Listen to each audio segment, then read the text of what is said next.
मैं देखता हूं जो मार्केट के अंदर 100 लोगों में से 1 या 2 एमडी सफल हो पा रहे हैं। हाँ जी, हाँ जी। इसलिए एक किसी ने कहावत भी कही है कि एमडी का जो मतलब है वो है मृत्यु दंड। अच्छा, वो खुद तो मृत्यु दंड मिलेगा ही उसे, अच्छा, वो जो उसके 7 लोग आए हैं वो भी मृत्यु दंड मिलेगा उन्हें। बिल्कुल बिल्कुल, हाँ, बिल्कुल बिल्कुल। तो कुछ लोग इस तरीके से डिसीजन ले लेते हैं कि यार इसने हमारे साथ ना 4 प्लान करे तो चलो इसके साथ ही लग जाते हैं जो भी डिसीजन ले रहा, और वो डिसीजन ले रहा गुस्से में किसी से बदला लेने के लिए। और इस तरह से निर्णय नहीं लिए जाते हैं, राइट। क्योंकि ये गलतियां हमने भी की हैं, हमसे भी ये गलतियां हुई हैं, और गलतियों से ही आदमी सीखता है, गलतियों से ही आदमी समझता है। तो हमने जब गलतियां की, हमने देखा कि भाई ऐसे ऐसे कंपनी खोल ली, तो हम भी उनके साथ लग गए। बाद में पता चला कि यार जो हमारे गैर थे वही ज्यादा बढ़िया थे। हाँ, वो सही गाइड कर रहे थे, वो सही गाइड कर रहे थे, सब कुछ दे रहे थे, सब कुछ बता रहे थे। लेकिन यहाँ हम इसी चक्कर में आए थे कि अपना एमडी है, अपने साथ का बंदा, अपने साथ काम होगा, ये होगा, वो ले, वैसा कुछ हुआ नहीं। Right right. हाँ, तो ये सब आदमी गलतियां करता है, इन दौर से गुजरता है, और गलतियों से ही आदमी का अनुभव बनता है। ये बिल्कुल सही कहा सर आपने, बिल्कुल सही। और इसीलिए मैं बहुत सारे लोगों को ये बताने समझाने की कोशिश करता हूँ कि जो गलतियां हमसे हुई हैं जाने अनजाने में, वो गलतियां आप ना करें। राइट। क्योंकि एक जीवन इतना बड़ा नहीं है कि आप सारी गलतियां करके देखोगे। राइट, नहीं, ये तो मैं करके देखूंगा भाई, तभी समझूंगा, वैसे नहीं समझूंगा। और ये नरेंद्र जी बता रहे इसलिए तो कतई नहीं समझूंगा।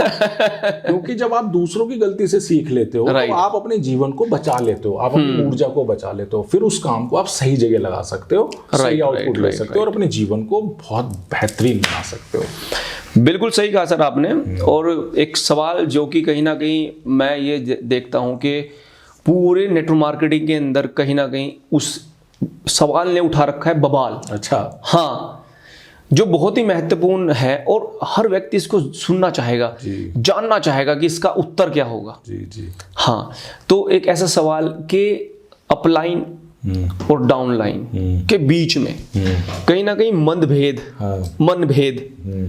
मतलब एक कसाकसिक रहती है। हाँ, मतलब ऐसा रहता है कि कहीं ये मेरी वजह से ग्रोथ तो नहीं कर रहा, ठीक है, और कहीं जो है इसको मैं नीचे दबा लूं, या ये मैं इससे ऊपर उठ जाऊं। मतलब एक ना जो पार्टनरशिप वाली बात होती है, रिलेशन वाली बात होती है, वो ना होकर कहीं ना कहीं कुछ एक अलग तालमेल बन जाता है। जी।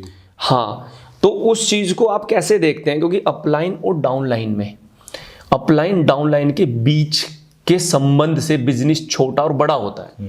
बिल्कुल। हाँ, क्योंकि ये जो संबंध है ना बीच का, इसमें अगर थोड़ा सा भी दाग आ गया, हाँ, और एक आदमी के अंदर कोई भ्रम आ गया, हाँ, तो उससे कहीं ना कहीं बिजनेस जो ग्रोथ होनी थी वो नहीं होती, वो डाउन होने लग जाती है। और उसमें हर आदमी सोच रहा होता है कि हम आगे क्यों नहीं बढ़ पा रहे। सही बात है, हाँ, सही बात है। तो इन चीजों को आप कैसे देखते हैं? डाउनलाइन और अपलाइन के रिश्ते को कैसे देखते हैं? मैं इस तरह से देखता हूँ, क्योंकि जब नेटवर्क मार्केटिंग की अगर हम बात करें, तो नेटवर्क मार्केटिंग में जो लोग ज्वाइन होते हैं वो ज्यादातर मध्यम वर्गीय परिवार से होते हैं। हाँ, मिडिल क्लास फैमिली को बिलोंग करते हैं, लोअर मिडिल क्लास फैमिली को बिलोंग करते हैं, और ज्यादातर ऐसे परिवार से आते हैं जिनकी बैकग्राउंड बिजनेस वाली नहीं होती। राइट। ठीक, फर्स्ट जनरेशन एक तरह से वो काम धंधा कर रहे होते हैं कि भाई मैं नेटवर्क मार्केटिंग करूंगा, बिजनेस करूंगा, ये करूंगा, वो करूंगा।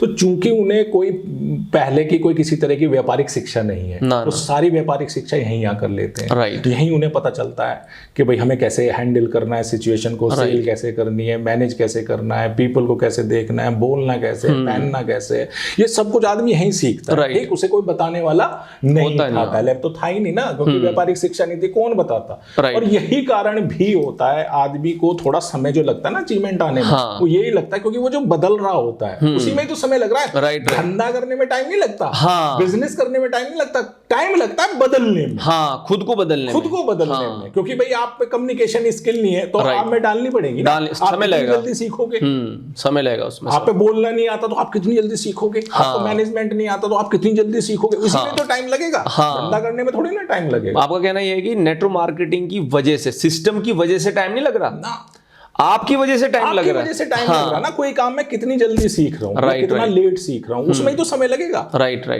काम करने में थोड़ी ना समय लगता ना। तो जब हमें ये पता चलता है कि भाई एक होता है हमारे ऊपर अपलाइन, राइट, ठीक, तो लेकिन लोग बंदा ये बोल जाता है कि मैं भी किसी की अपलाइन हूँ। Right right right. ठीक।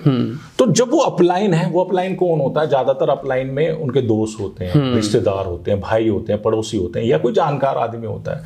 तो कुछ समय के बाद उसे ऐसा लगता है स्वाभाविक रूप से, क्योंकि वो इंसान के अंदर ये भावना ऑलरेडी होती है राइट कि भाई जितना भी सिस्टम चल रहा है शायद मेरी वजह से चल रहा है। क्योंकि व्यक्तिगत ख्याति पाने की जो ललक है वो इंसान के अंदर आ जाती है। हर व्यक्ति को ऐसा लगता है। कोई अपलाइन है उसे भी ऐसा लग सकता है, कोई डाउनलाइन है उसे भी ऐसा लग सकता है। लेकिन ये कब लगता है? जब आपका विजन बड़ा नहीं होता। राइट। जब आपका अगर विजन बड़ा होगा, राइट, आप बड़े मकसद के लिए काम कर रहे होंगे, तो आप इन्हें छोटा कर लेंगे, कोऑर्डिनेशन बना लेंगे। क्योंकि आपको कुछ चीजों को इग्नोर करने पड़ेंगे। हर कोई परफेक्ट नहीं होता ना। लेकिन वो अपलाइन को हमेशा परफेक्ट की तरह देखते हैं। अपलाइन को देवतुल्य देखते हैं। वो देवता, अरे परफेक्ट तो देवता भी नहीं है, कोई भी तो नहीं व्यक्ति कैसे हो सकता है? नहीं। लेकिन व्यक्ति की कमियों पर उनका ज्यादा ध्यान होता है, खूबियों की खूबियों की बजाय कमियों पर ज्यादा ध्यान होता है। तो उससे क्या होता है? दोनों का कोऑर्डिनेशन खराब होता है। जब दोनों का कोऑर्डिनेशन खराब होगा तो बिजनेस ऑब्वियस है बड़ा नहीं होगा। राइट, डाउन होगा बिजनेस, जिसका नुकसान उन दोनों को तो होगा ही, होता ही है, और टीम को भी होगा। टीम को भी होगा, क्योंकि दोनों का कोऑर्डिनेशन नहीं बन पा रहा। तो ऐसे में दोनों को ये समझना चाहिए कि भाई मैं भी अपलाइन हूं किसी की, और मैं भी डाउनलाइन हूं किसी की। राइट। ठीक। तो एज ए अपलाइन मेरे क्या काम है वो मैं करूं, एज ए डाउनलाइन मेरे क्या काम है वो मैं करूं। और हम मोस्ट इंपोर्टेंट कि हमें ये हमेशा ध्यान रखना चाहिए कि हम नेटवर्क मार्केटिंग में क्यों आए थे। क्या हम किसी की टांग खींचने के लिए आए थे? क्या किसी को नीचा दिखाने के लिए आए थे? क्या किसी के रास्ते में रोड़ा बनने के लिए आए थे? या किसी का बिजनेस डाउन करने के लिए आए थे? हम किस लिए आए थे? नेटवर्क मार्केटिंग में हम आए थे बड़ा अचीवमेंट लेने के लिए, बड़ा पैसा कमाने के लिए, दौलत, शोहरत, इज्जत, रुतबा कमाने के लिए, देश विदेश की यात्रा करने के लिए। वो कब आएगा? वो आएगा जब कोऑर्डिनेशन होगा। राइट। वो कब आएगा? जब टीम के अंदर बहुत जबरदस्त सामंजस्य होगा हर एक व्यक्ति का, वो तब होगा ना। राइट। नहीं होगा ना सर, वैसे तो हो नहीं सकता। वैसे तो हर व्यक्ति स्वतंत्र है, अपलाइन भी स्वतंत्र है, डाउनलाइन भी स्वतंत्र है, और इसी स्वतंत्रता की वजह से वो एक दूसरे के साथ कोऑर्डिनेशन खराब कर लेते हैं। और कोऑर्डिनेशन उन पे भी भारी पड़ता है, और उसका नुकसान टीम को भी होता है सर।